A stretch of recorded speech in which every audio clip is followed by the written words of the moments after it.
हम तुम्हारे साथ हैं। विरोध करता है आगे बढ़ो, हम तुम्हारे साथ हैं।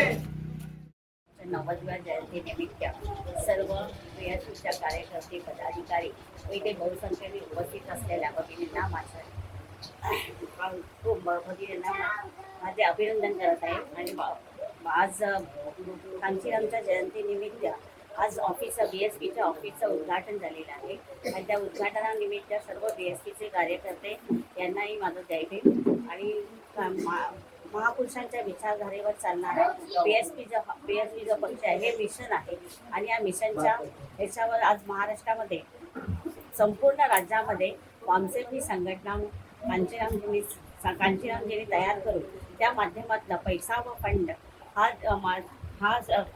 पैसा व फंड हा आपला बीएसपी पक्षाला मिळाला आणि त्यातूनच अनेक कार्यकर्ते घडले गेले आणि कार्यकर्त्यांच्या माध्यमातून आज जी बहुजनांची विचारधारा आहे ती विचारधारा पोचवण्याचं कार्य आणि अतिशय संघर्षमय जीवन कांचीरामजीने घालवलेले आहे। संघर्षमय जीवन कांचीरामजीने घालवलेले आहे आणि ह्या संघर्षमय जीवन जगताना त्यांनी प्रत्येक कार्यकर्त्याला हे सांगितलंय की तुम्ही म्हणजे विकला न जाणारा समाज करा, विकला न जाणारा समाज तयार करा आणि आपली जी मतं आहेत ती मतं ही दुसऱ्या कोणाच्याही त्याला जाऊ देऊ नका। आणि आपल्याला विद्वानांची गरज आहे, पण विद्वान हे असे हवेत आपल्याला की ते विद्वान म्हणजे कधी बेईमान न होणारे हवेत आणि ते स्वतःचे अस्तित्व विकणारा नको आहे। म्हणून प्रामाणिकपणा असला म्हणजे विद्वानाची गरज तर आहे, पण त्या विद्वानांमध्ये प्रामाणिकपणा असणं हे खूप म्हणजे महत्त्वाचं आहे। हार्दिक हार्दिक शुभेच्छा। आज आपल्या दिवा शहरामध्ये जब तक तोडेगे नहीं तब तक छोडेगे नहीं या अभियानांतर्गत आम्ही बहुजन समाज पक्षाच्या दुसऱ्या कार्यालयाचं उद्घाटन आज केलेलं आहे माननीय केळकरताई यांच्या हस्ते। तसेच आपण बघितलं तर दिव्यामध्ये अनाधिकृत धंदे एवढे फोफावलेले आहेत, म्हणजे एकही अधिकृत नाही आहे, फक्त लोकप्रतिनिधी अधिकृत आहेत। बाकी तुम्ही बघितलं तर भूमाफिया, बाकी तुम्ही बघितलं टँकर पाणी माफिया, दारू हातपट्टीची दारू अनधिकृतपणे, त्याच्यानंतर शालेय शिक्षण शाळा सर्व अनधिकृत आहेत, हॉस्पिटल सर्व अनधिकृत आहेत।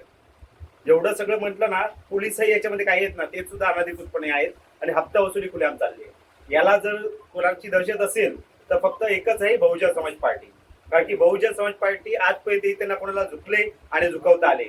आम्ही इथे वारंवार ऑफिस खोललेत, यांनी वारंवार ऑफिस बंद केलेत, पण आपल्या कार्यकर्त्यांना तोडता आलं नाही। आता आम्ही एक आंदोलन केलं होतं पाण्यासाठी, 2018 पासून आंदोलन करून सुद्धा आम्हाला न्याय मिळाला नाहीये। आंदोलन केलं होतं आम्ही अनधिकृत बांधकामासाठी, त्यालाही आम्हाला न्याय मिळाला नाही। आंदोलन केलं होतं आम्ही अनधिकृत जे दारू आहे, अनधिकृत दारू, त्याच्यामुळे खूप लोकांचे संसार उद्ध्वस्त झाले, त्याच्यासाठी त्याला न्याय मिळाला नाही।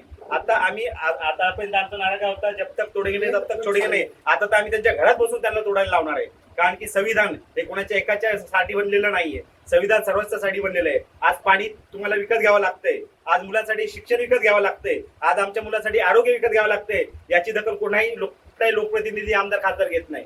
आणि दिव्यातली पब्लिक एवढी साधी बोळी आहे, इथला मतदार एवढा साधा आहे की कोणालाही निवडून देतो। दिव्यातच एक असं वेगळं राजकारण आहे की जे नगरसेवक आहेत ते सर्व पक्षाचे आहेत, त्याच्यानंतर खासदार आमदार आहेत संपूर्ण भारतात, संपूर्ण महाराष्ट्रात कुठंच नाही, फक्त एकच आमदार जो असा आहे मनसेचा जो दिव्यामध्ये आहे, आणि जो खासदार जो आहे तो बीजेपीचा पण आहे, शिंदे गटाचा पण आहे, सर्वांचाच आहे, तरी पण दिव्यामध्ये एकही सुविधा नाहीये। जर सर्वच पक्षाचे आमदार नगरसेवक खासदार जर असतील आणि तरी आम्हाला पाणी भेटत नसेल, तरी आम्हाला जर सुखसुविधा भेटत नसतील, आमच्या मुलांना शिक्षण भेटत नसेल, आरोग्य भेटत नसेल, तर अशा सरकारचा आम्ही जाहीर निषेध करतो। आणि याच्या माध्यमातून आम्ही त्यांना ठणकावून सांगतोय की येत्या इलेक्शन मध्ये हत्ती त्यांना चिरडल्याशिवाय राहणार नाही आणि येत्या इलेक्शन बहुजन समाज पार्टी इथलं खातं उघडल्याशिवाय राहणार नाही। जय भीम।